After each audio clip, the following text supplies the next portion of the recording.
All right, this week our guest on the Vinyl Guide is Steve Albini. I'm sure you've heard this name, musician, recording engineer, owns and runs Electrical Audio Studio in Chicago. He's a songwriter. I assume audiophile. Is that a title you'd lay claim to, or at least not deny?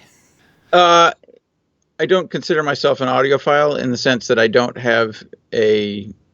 listen to music in the way that most audiophiles do. I have a decent hi-fi at home, but that's it. I'm not super tuned in to tweaks and that sort of stuff. Can you quickly describe your home audio system?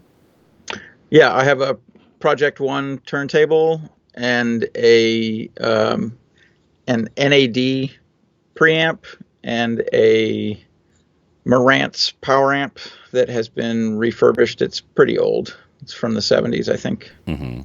All right. So you're not too precious about that. You're not always switching gear in and out, getting the latest stuff. It's a pretty, sounds like a good quality system, utilitarian, but pretty standard. Yeah. Okay. I'm not a hi-fi nut.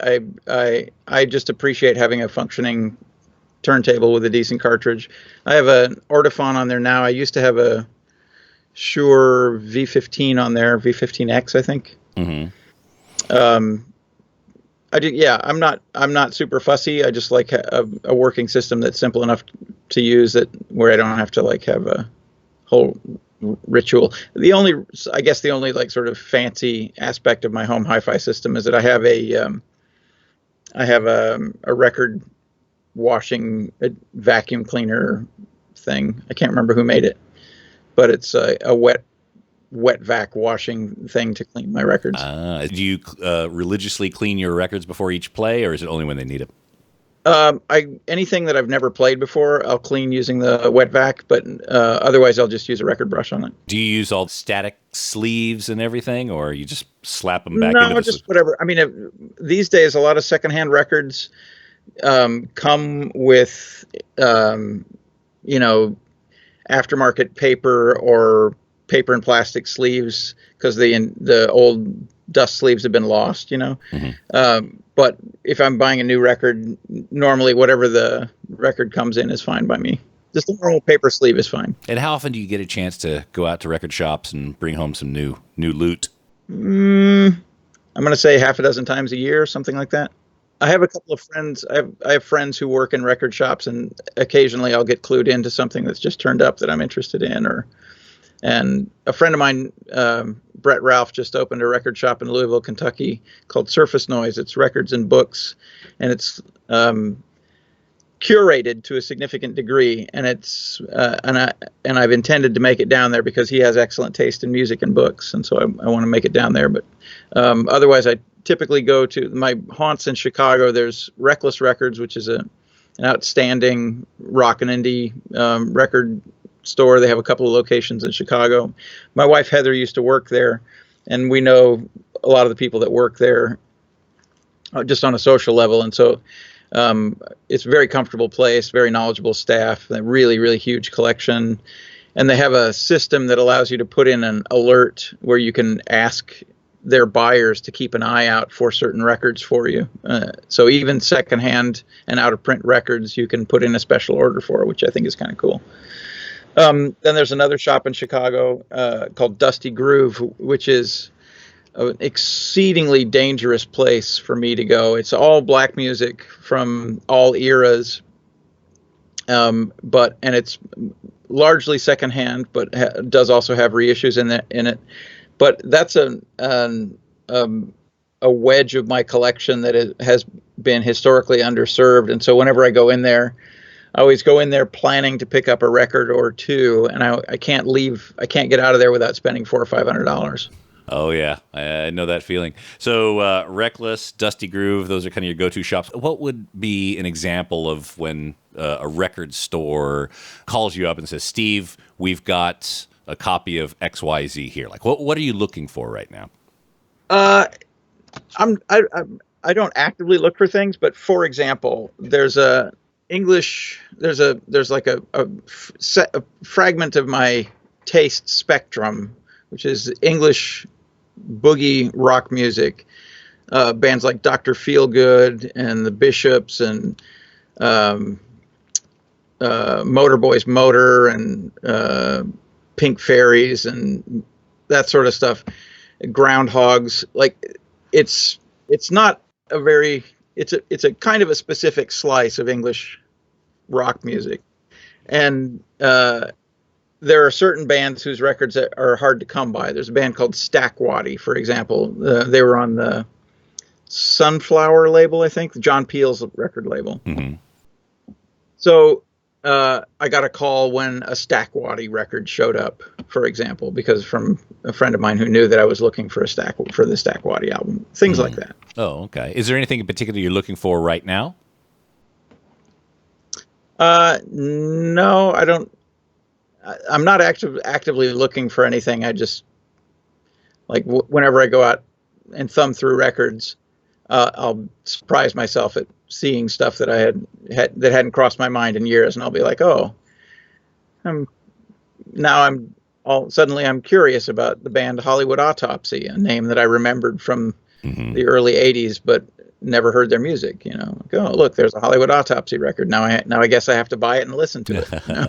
That's a great feeling, going to a record store with nothing in mind and just letting the universe provide something. Yeah. There was a period there when I, like in the late 70s, early 80s, right, when I was leaving home and going to college, where my introduction to any new town, like whenever I would go someplace that I'd never been, I would go to the record shop and just thumb through the recent arrivals bin in the secondhand section, because that gives you a feel for what the people in that town are listening to and what kind of people go to that record shop. And that was actually pretty enlightening in places like Columbus, Ohio, for example, which is a college town, but turned out to have, really fantastic record stores and very, progressive tastes in music. Same with Minneapolis and St. Paul. Mm-hmm. Like the record shops there were, head and shoulders better than record shops in similar sized towns elsewhere. How large is your record collection? I won't say just records. I'm assuming there's CDs and all sorts of other things there, but not a lot of CDs, honestly. My wife and I both had like I said, she worked at Reckless Records for a while, so she would siphon off some of their more interesting records for herself. And by the time I met her, I had, 15, 18 years of buying records on my own. So when we combined our collections, it ended up being, there were a lot of doubles that we culled, but between us, we probably have, I want to say 10,000 or more LPs. And I think at one point I had to count my 7-inches. I had something like 8,000 7-inches. Then both of those numbers have shrunk. I went broke a couple of years ago, and I had to sell a bunch of records just to raise general operating money for the studio and for my own life. And so I sold off like $7,000 or $8,000 worth of LPs, and mostly punk and underground records that were either doubles or records from bands I wasn't that fond of, and I was happy to get rid of. Mm-hmm. Okay, all right. No emotional attachment necessarily to those. Do you have some records that you have that are like, God, these are the ones I will never. I want to be buried with these. Yeah, I mean, the records that were sort of formative for my tastes, like I have a copy of Funhouse by the Stooges that I played the Stripes off of it as a teenager, and just looking at that record reminds me of all of the things that went through my mind when I first got involved in music, when I first got interested in music. My Ramones records, which were the most important records to me at the time, and I associate those with my awakening to music and my awakening to underground culture of all kinds. You still have those original copies that you had as a young boy? Yeah. Oh, that's beautiful. That you grew up, I believe, in Montana. That's correct. Yeah. How did a young boy find out about the Stooges and the Ramones in Montana? Purely accidentally. A casual acquaintance of mine had a brother who went off to college and bought the first Ramones album and sent him a cassette tape of it, and he played me this cassette tape, and it made me bust out laughing. And I made a point of getting my own copy. I went to the record store. Back then, there was a whole sort of a process you had to go through to get a record that wasn't in the store. They'd have to look the record up in this big, like, biblical tome, the Schwann Record Guide. They'd have to look it up and find out who made it and what its catalog number was, and then see if they could order it. And the lady was so kind as to order me the Ramones album, and I had to check in every few days to see if it had arrived. And eventually it arrived, and I bought it, and I took it home, and I played it obsessively, and it sort of became a talisman for my little circle of friends. Like, we all played those records over and over again. And gradually that record sort of changed from being a sort of a comic thing to being a really important thing to me. Like, it started out being a sort of a laughable record, like a kind of an inept, a bit of a goof. Yeah, it's almost like a Mad Magazine kind of thing. Yeah. Exactly. Very, very, very similar. Like, it seemed almost like a parody of music. And the more I listened to it, the more I realized that no, they meant it. This was really what music was supposed to be like for them. And then I realized that, it was the end of my adolescence and becoming an adult. Like, you start to form your worldview about how to think about thinking about things. And the Ramones were important to me in that they made me take seriously a lot of the sort of ridiculous or fleeting ideas that I and my friends had. Like the appreciation of trashy culture and the string of in-jokes that any group of friends has. And I associate the Ramones with an awakening of the broadening and awakening of my tastes and my general worldview. I think it probably giving them too much credit to say that they're responsible for me becoming a well-rounded adult, but they were definitely an influence. Sure, they're a flashpoint. I mean, they were like an entry point to this whole new area of understanding and a whole new realm of possibilities. Yeah, I mean, I think very specifically, I was living in a relatively conservative part of the country, and I don't mean conservative politically, but I mean that was part of it. But conservative meaning people didn't step out of their assigned roles, and people didn't take risks, and people didn't draw attention to themselves, or they didn't. It was a very square part of the country, and I was surrounded by squares, and within my circle of friends, we thought of ourselves as freaks and weirdos. And we thought, well, we're not part of this continuum of squares, right? Mm-hmm. But by the same token, we kind of felt like, these jokes and these, morbid thoughts and these ridiculous associations that we made for ourselves, that we shouldn't take them seriously. Like, that's just kid stuff, right? And the Ramones gave me license to take seriously all of the obscene and the profane and the jarring things that were of interest to me. Like all of the perverse side of my personality I didn't have to be embarrassed about it. I didn't have to quiet those thoughts. I could indulge them, and in fact, I could structure my life around them. So prior to the Ramones, you still felt a bit of an outsider in the environment, a bit maybe vulnerable, having a different points of view, maybe not as comfortable with it. The Ramones were at least your first step to embracing that uniqueness and those elements of your personality. Yeah, it's hard for me to articulate because it's a kind of a squishy idea in my own head. But I'll just give you a couple of examples. When I realized that the Ramones were singing about drugs and hustling for drug money, for example, it would never have occurred to me that people would sing songs about that. Mm-hmm. It would never have. I mean, I didn't even really know what it was. But then when I moved to the big city and I started to meet people in the underclass and people in the underground, and I realized that wasn't fanciful. That was like an aspect of life.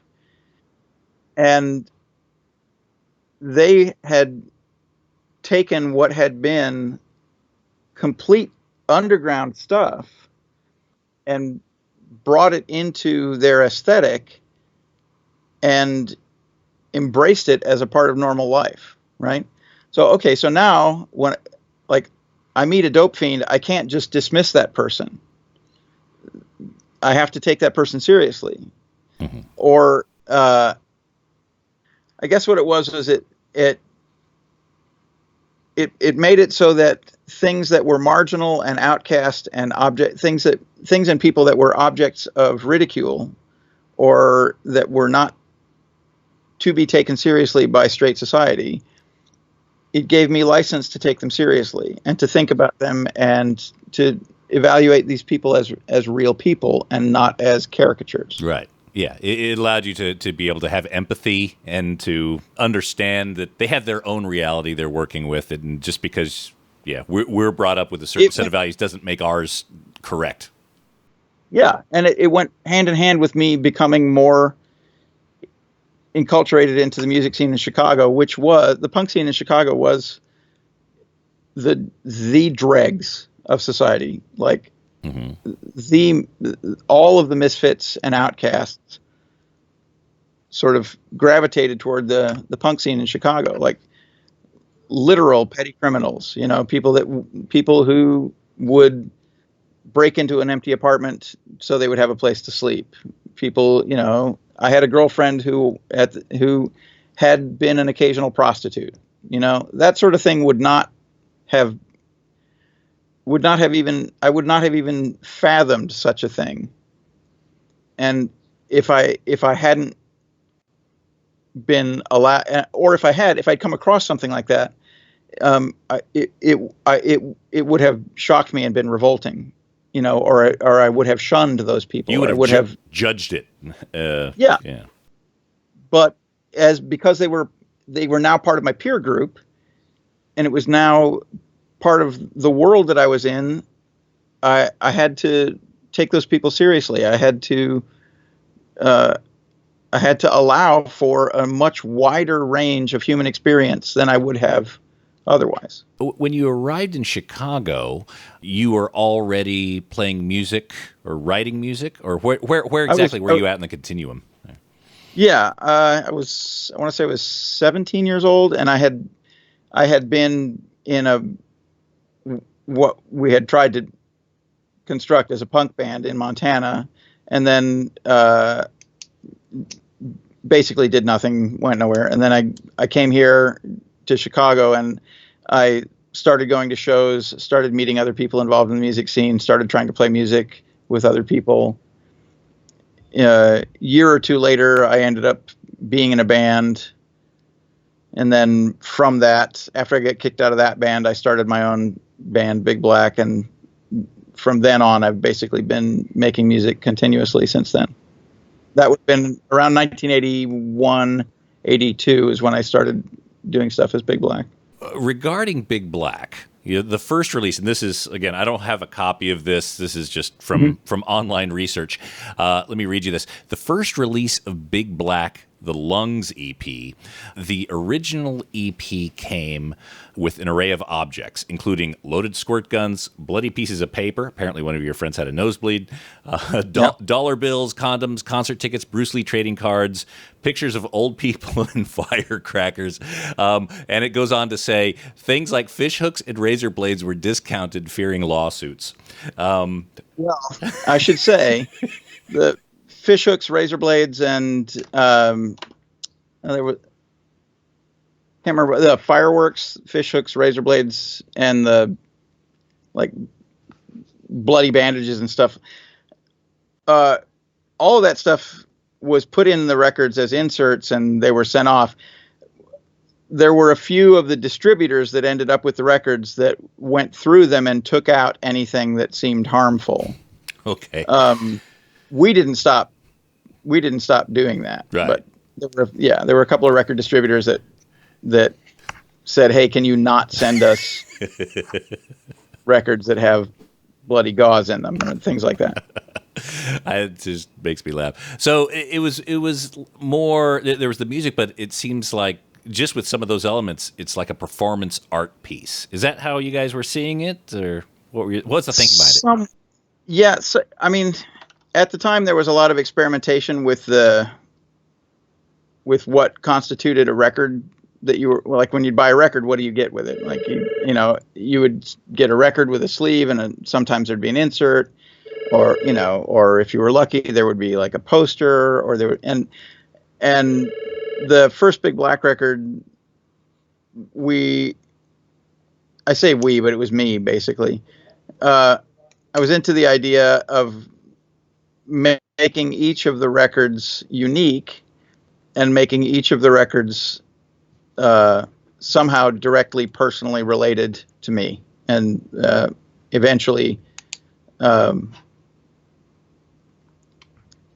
like to make it so that whoever bought the record would have this direct personal relationship with me through having bought the record. I had gotten the first single by the band the Meat Puppets, and inside the single there was a piece of notebook paper that had a little obscene cartoon drawn on it by one of the Meat Puppets, and I was very fond of that. I thought that was and I loved that record, and I loved that drawing, and I associated that effort that had been put into that with part of why I love that record. Like, they had gone through the effort of making a little drawing and folding it up and putting it in the record for me. Mm-hmm. And not knowing me, they had no reason to think that it was. Yeah, it's like a message in a bottle. Yeah. But it's not even, but it's not even, it's not like there was a message in there I'm trying to communicate with you. It was just a very small gesture of direct personal creation and contact. And I appreciated that. And I wanted to do something like that with my band. And how many of those initial records were made? I imagine the band kind of all got together and started putting all the packages together at one time. Do you remember the quantity? The first Big Black record was just me. Like, I'm the only person that played on it. And then after I made that record, I was able to recruit people to play in the band Big Black. So that first record was all me. And there was a company, the company that pressed it was called Queen City Albums, QCA. And they had a small price break at 1,500 records. Like, you could press 1,000. I want to say 1,000 records ended up costing something like $1,200 or $1,400. And then the next 500 was only like another $100. Mm. So I was able to just barely afford the 1,000, but I talked myself into getting 1,500. Today, Big Black records from the early days, they're collector's items. Some of them going for several hundred times their original value. How does that sit with you? Do you care at all? Don't care. I think all that sort of stuff is, I mean, that's part of people's appreciation of music, and they're welcome to it, And I have certainly spent a lot of money on records that I wanted. Mm-hmm. So I can't really fault anybody for doing it, and it doesn't bother me. Several times I have sort of pranked that mentality in very subtle ways. The Big Black records were reissued on Touch and Go records in their original packaging, or as near original as we could muster. And at one point I want to say in the late 80s or early 90s, Touch and Go had run through their existing supply, and they were going to repress the Lungs EP, the first Big Black record. And somewhere in there, I had found a couple of cartons of original Lungs pressings. From 81 or whatever, yeah. From 1981 or whatever it was, right? And so Corey just put those in with the other records in their normal distribution channel. So some people got the by then collectible $100+ version of the record for whatever normal wholesale was. You didn't add any bloody pieces of paper into those too, did you? I don't remember. I don't remember. All I remember was thinking like, if I sold these individually on the collector's market, they would fetch kind of a lot of money. It would be really funny if we just shelved them with the normal record. So let's do that. That's great. That's very, very Banksy-esque. Well, if you would have put a couple cartons of those records, there's a better prank than that.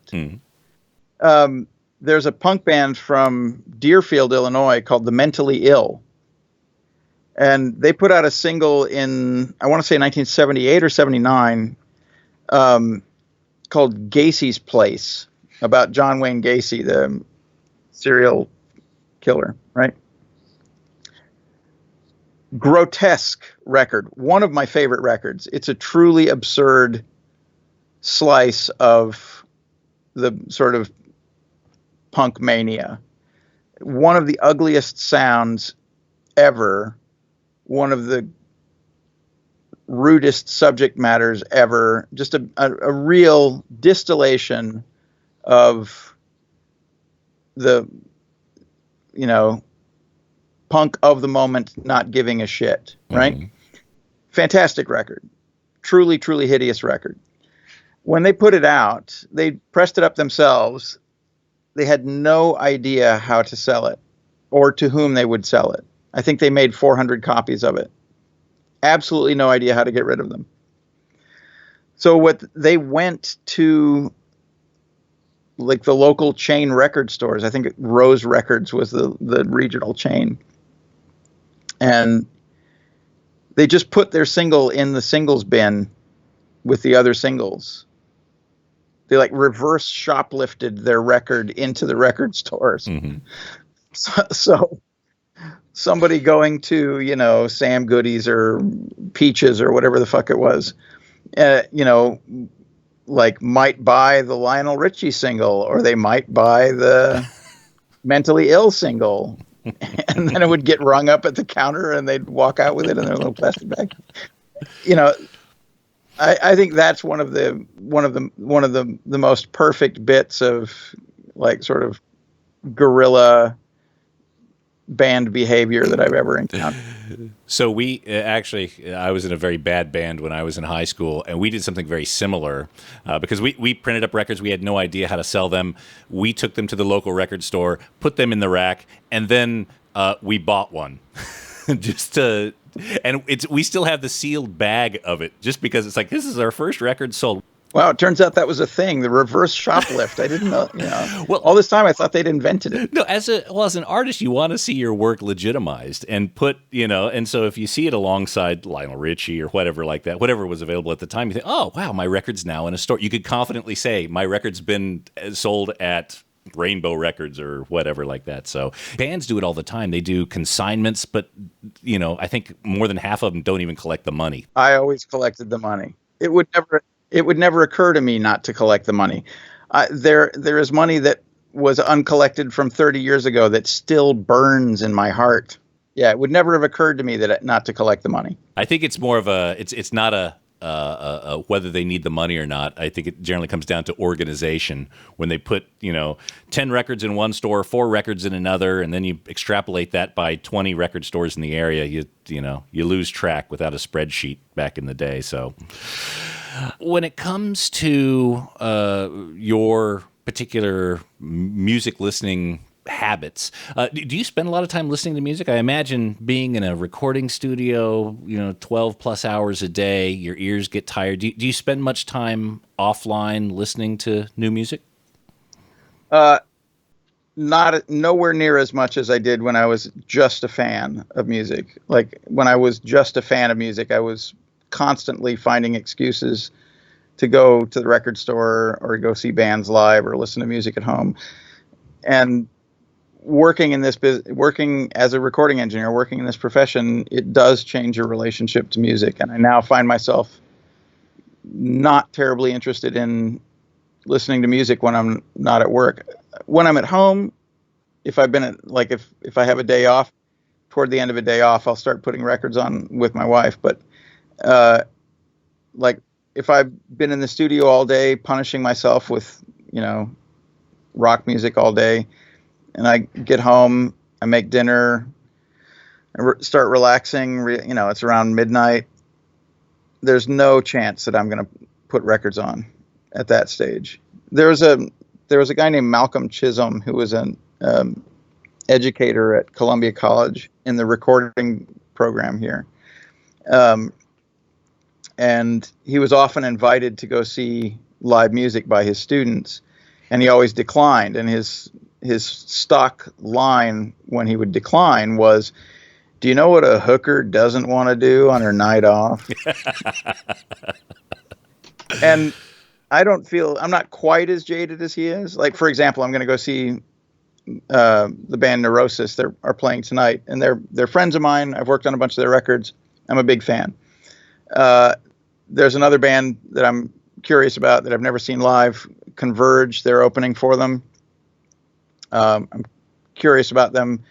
They've been around for a very long time, and I've heard their music, but I've never seen them live. So I'm going to go see them. So that's two bands in one night. Whoa, that's a really big night out for Uncle Steve. So I'll be going to see live music tonight. I'm going on tour next week, so I'll be seeing live music every day while I'm on tour. Other bands that we're playing with, for example. And just by nature of the fact that I work in a recording studio, I'm exposed to new music constantly. So I don't feel like I am insulated or isolated from the music scene that's around right now, but I don't actively pursue it the way I did when I was just a fan. As you age, and I think a lot of us are probably around the same kind of decade that you're at right now, early 50s. Many hundreds. Yeah. I've heard that. How has your hearing functionally changed? And are there different techniques you have for, I guess, dealing with that? That is an extremely interesting question, and one that I have spent a lot of time thinking about.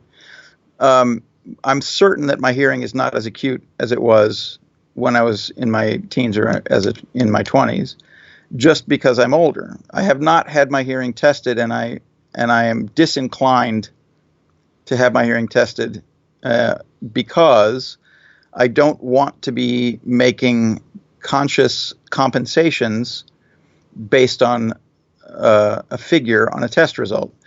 I feel like my hearing, as I get older, my hearing will get worse. And I feel like until now, I have been able to compensate for the most likely infringement on my hearing is that I'm going to lose high frequency response in my hearing. That happens with everybody over age, right? And I feel like my habits of being meticulous about sound quality are ingrained to the point where if I pay strict attention to what I'm listening to, I can discern differences that may have been more obvious with passive listening previously, but now I have to be slightly more active in my attention. The analogy I would use is if you feel a pebble with the palm of your hand or the sole of your foot or your finger or whatever, you can tell that it's a pebble. But if you use the tips of your fingers, you can feel the granular texture of the pebble, and you can feel in more detail, right? And I feel like, or if you're just glancing at something, you can see it. But if you focus the center of your vision on it, you can see it in much more detail. And I feel like I'm doing that with my attention span when I'm listening now. Like, rather than listening passively, if something catches my ear, I can concentrate on it. And using my concentrated attention, I can resolve detail that may not have been as immediately obvious as it would have been if my hearing were more acute. So I feel like by being an active listener rather than a passive listener, and by focusing my attention on the thing that I'm trying to listen to rather than listening passively and letting the sound strike me as it would, that I'm still capable of making fine distinctions as an engineer, and I still feel like I'm doing a capable and competent job as an engineer.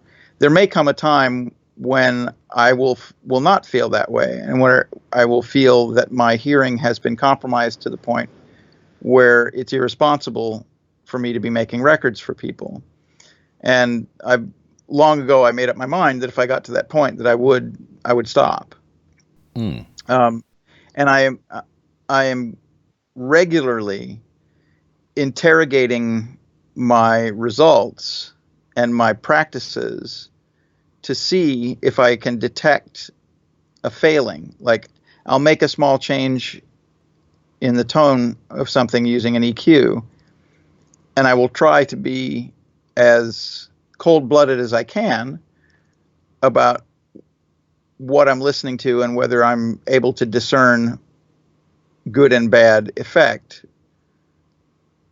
with critical detail. And as long as I feel like I can still make these fine distinctions and still focus my attention in order to hear in detail to the degree that's necessary as an engineer, then I'm going to carry on. And that's a very similar approach that I've heard from other engineers who have worked in sound into their maturity. People like Al Schmidt and George Massenburg and Sir George Martin. Sir George Martin got to a point with his hearing where he couldn't hear well enough to function as a critical producer, so he had sort of deputized Jeff Emmerich to listen on his behalf, and he would listen to the extent that he could, but Jeff Emmerich would work on the details. And that's a kind of a symbiotic or sort of a workload sharing that I don't think I could do. So George Martin was able to work well into his maturity, well past the point where his hearing was compromised, because he had a partnership that he could rely on. Mm-hmm. And the people that he was working with trusted him and trusted his instincts in that regard. I don't feel like I could do that. I feel like I have to be critical of my own capabilities. And if I feel like I'm not up to the job, like Joe DiMaggio taking himself out of the game, I feel like that's my obligation. I can't inflict an inferior job on my clients out of vanity or out of, stubbornness. I feel like I have to be very critical about my ability. Sure. Yeah, I totally hear what you're saying. Devil's advocate for a minute. That stubbornness, that's a personal choice at the end of the day. There is the ability to, like you say, deputize someone, or to be able to start bringing up an apprentice to eventually be that second. You've got other people around the studio that help you with other functions. Why not start to develop someone who can help you in an area that require that sort of help? So you could still play your position, play the role, but perhaps defer part of that. That's not a comfortable spot for you? I have never been comfortable delegating something that I feel like I have an intimate knowledge of. I've never felt comfortable delegating things like that to somebody else. And more importantly, uh, I need to be 100% certain about technical decisions that I make. Mm-hmm. If I'm making them based on my own observation, then I am 100% certain of them. If I am hoping that somebody else gets it right, I would not be 100% certain, and I would feel fraudulent working for people under those circumstances.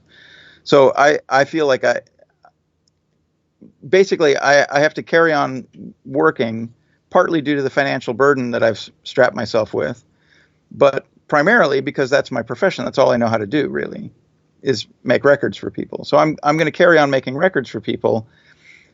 But I had decided long ago that if I felt like I was not the best person to be doing that job, if I felt like I was compromised in any way, then I would stop, because there's certainly other things I could do with my time. Mm-hmm. I've not spent nearly enough time with my wife, and the older we get, the less time we have to spend together. So I could just do that. I'm an avid woodworker. There's furniture. There's plenty of furniture left unmade.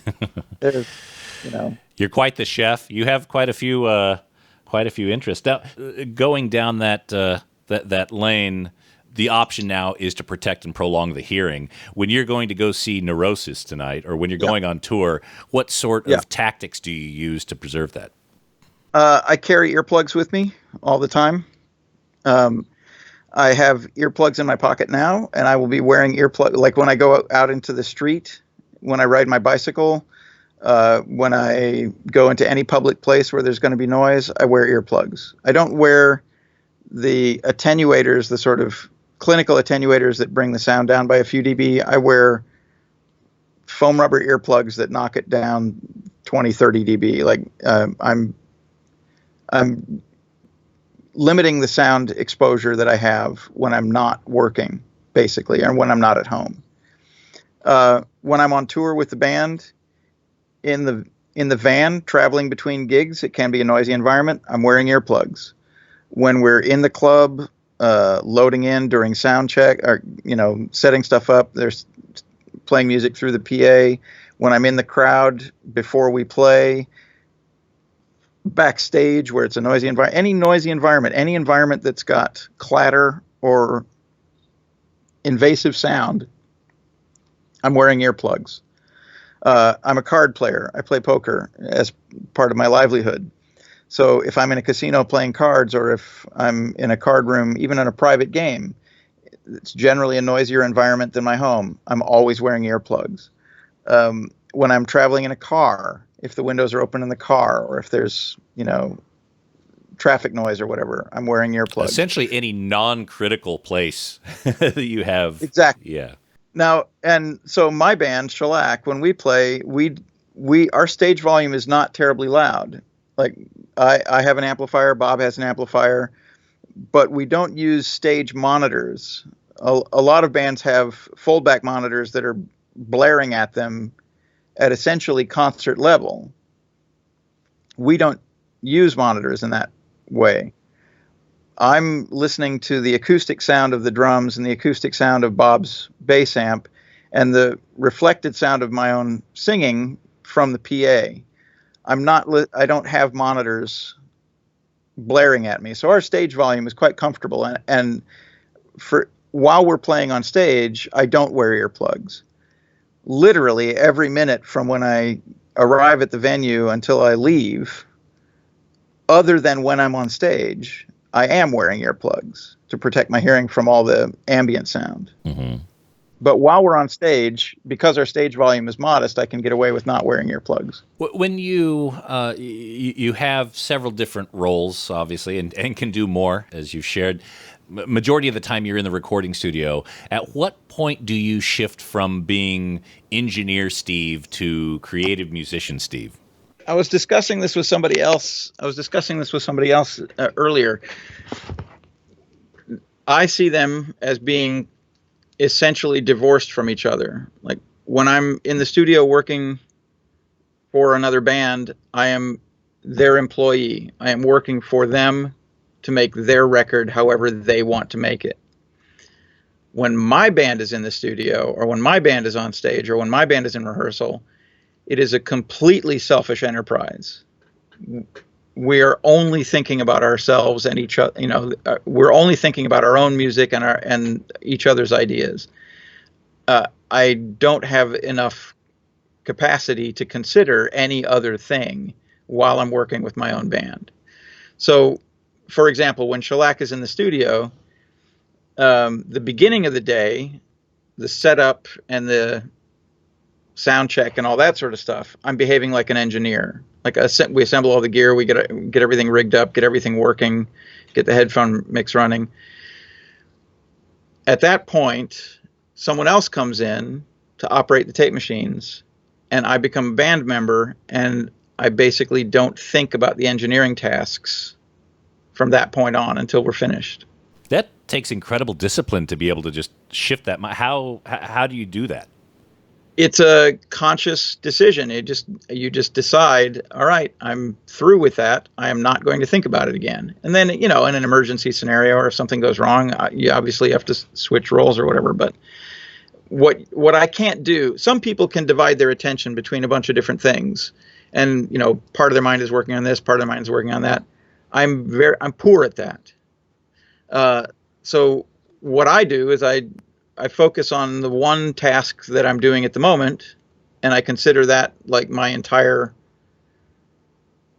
that's the focus of my attention is that one thing. And then when I'm done with that one thing, I'll move to something else rather than be thinking about two things at once. I find it very, very difficult to split my attention between multiple things. And I imagine you window out time specifically just for Shellac to say this set of these 2 weeks or whatever, I'm just going to be focusing on this rather than going back and forth between studio and. Exactly. One of the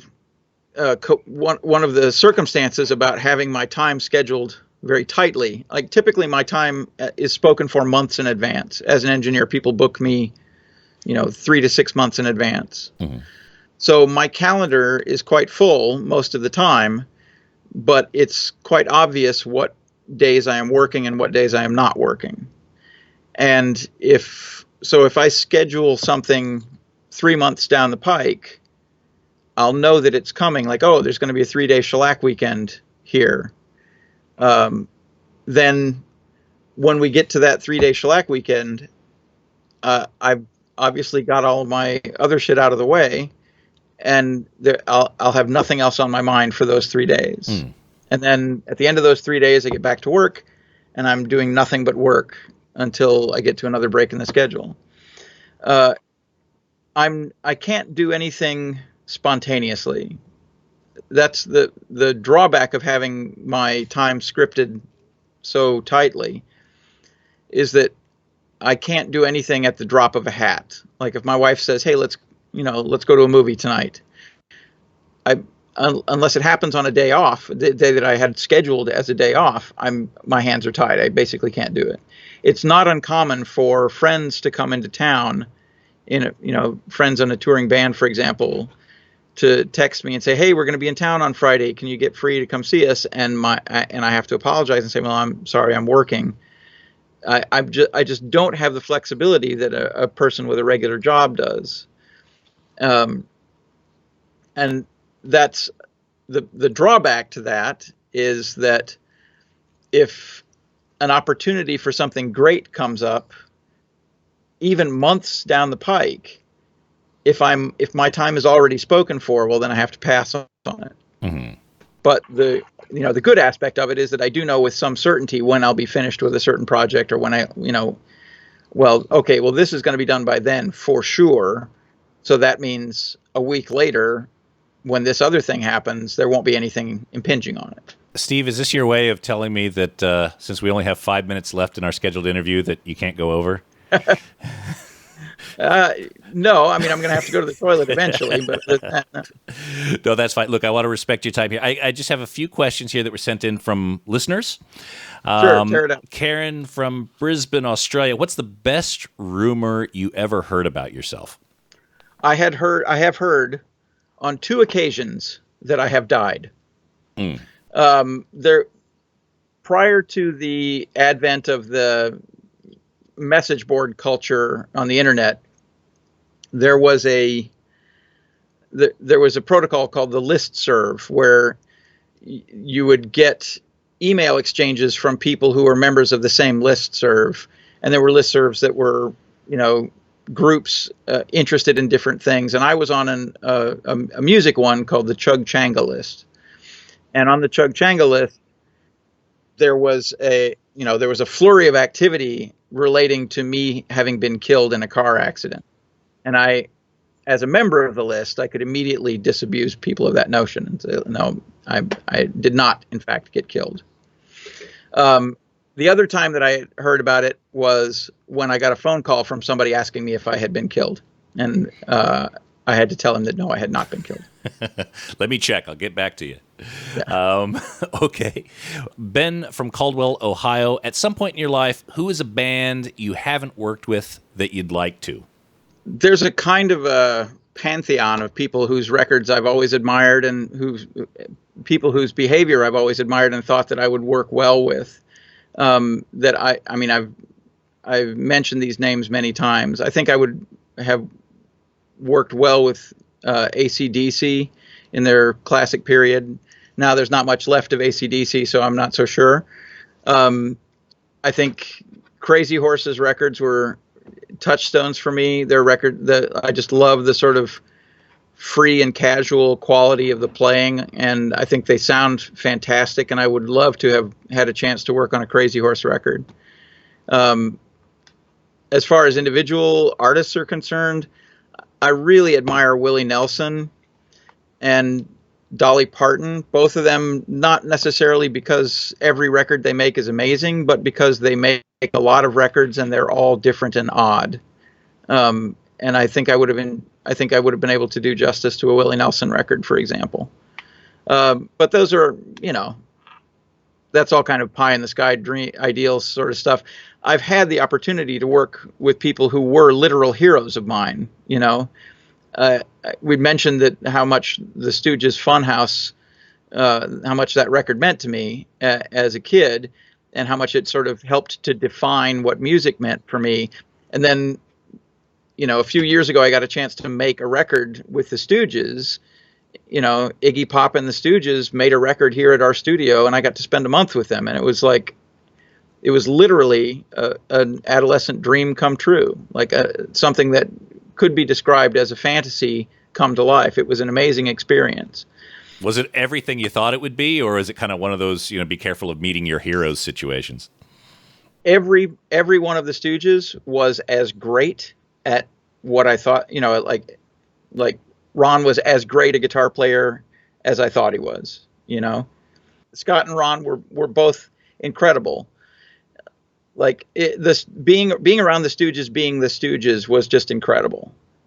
And Iggy Pop was exactly what I imagined he would be like as a person. He wasn't wearing a shirt most of the time. He was, super engaged, really like dancing along, leading the band, singing his vocals live with the band. Like the record itself, whatever, it has its charms, but it can't compete with some of the greatest records ever made that the Stooges made in their heyday. But the experience of making that record was incredible. Getting to meet Scott and Ron and Iggy, and especially for Scott and Ron to get to see their band appreciated to a degree that it hadn't been when they were in their heyday. And, for them to get to play shows all around the world in front of adoring crowds before they died, like what an amazing experience that must have been for them, and how satisfying that must have been, All right. And so let's hope Willie Nelson calls you shortly. All right. Last question. Greg from Los Angeles. This is good. Greg from Los Angeles asks, Steve, has anyone ever spilled anything across the recording console? Yeah. Several times, actually. In I want to say like 1985-ish, I was doing a record with the band Slint at a studio called Studio Media in Evanston, which is a suburb of Chicago. And their drummer was a kid named Britt Walford, and he had a mug of tea with milk in it. And he sat down at the console, and almost instantly after sitting down, dumped the entire mug of tea into the console, like into the channel strip area of the console. And the console immediately started whining, and there was a shrill screeching started coming out of the monitors. I leaped over the console and hit the power supplies to shut the console off, right? Mm-hmm. Mm-hmm. And then we spent the better part of an hour pulling modules and scrubbing them and spraying them with contact cleaner and that sort of stuff. In the end, we got back to work and made the record, and it wasn't that big of a deal. And at the time, and even now, I couldn't tell you if it was intentional on his part dumping the mug of tea into the console. Oh, so in the end, it could have been deliberate. It wasn't like a foot hitting it and knocking it over. It was. I mean, I want to believe, and I do believe, that it was accidental, that it was like some kind of a gesture on his part that got away from him. But it literally looked like he just intentionally dumped the mug of tea into the recording console. And then, we blew the better part of an hour making it right again. Then the other thing that happened was Bob Weston, who is another engineer here in Chicago. He plays bass in the band Shellac that I'm in. He had helped me convert my home studio before electrical audio existed. He had helped me convert that from an 8-track studio into a 24-track studio. And after that conversion, I had to leave town for some reason. I can't remember what. Like I was working on a record elsewhere. But he was still coming to the house and working in the studio periodically, like making records for other people. And at some point in my absence, he apparently spilled a Diet Coke into the fader panel of the recording console. He never mentioned it to me, and I only found out about it because many months later, and he immediately shut the console off and cleaned all the faders and wiped everything down, and he did the responsible thing and took care of it, but he never mentioned it. Many months later, a small amount of residual Coca-Cola syrup managed to ooze its way out of the trough where the faders were held. And I kept having to wipe this brown ooze off of the bottom of the fader panels and off of the bottom of the fader panel or the bucket that the faders were in. And at one point I asked Bob, who was still sort of the de facto technician at the studio there, I was like, there's some kind of brown ooze coming out of the console. You think like here. A capacitor may have exploded or something. Yeah, maybe, there's some lubricant on the faders that got gummy, or like something was, like, you want to take a look at it? And that's when, and his face kind of fell. And he said, well, I have something to tell you. All right. Well, the gear survived, and so did no harm, no foul. So glad to hear all that gear works. Steve, thank you very much for spending time with us here on the Vinyl Guide. I know you're a busy guy, and I'll let you get back to it. And be careful with your cup of tea around the console, will you? Yeah, I'm irresponsibly cavalier about drinks near the console. I have no fear for some reason. Even though I've seen the destructive results, I still have no fear. I'm like stupidly irresponsible. Well, you're cheating the devil or whatever. All right. Thank you, Steve.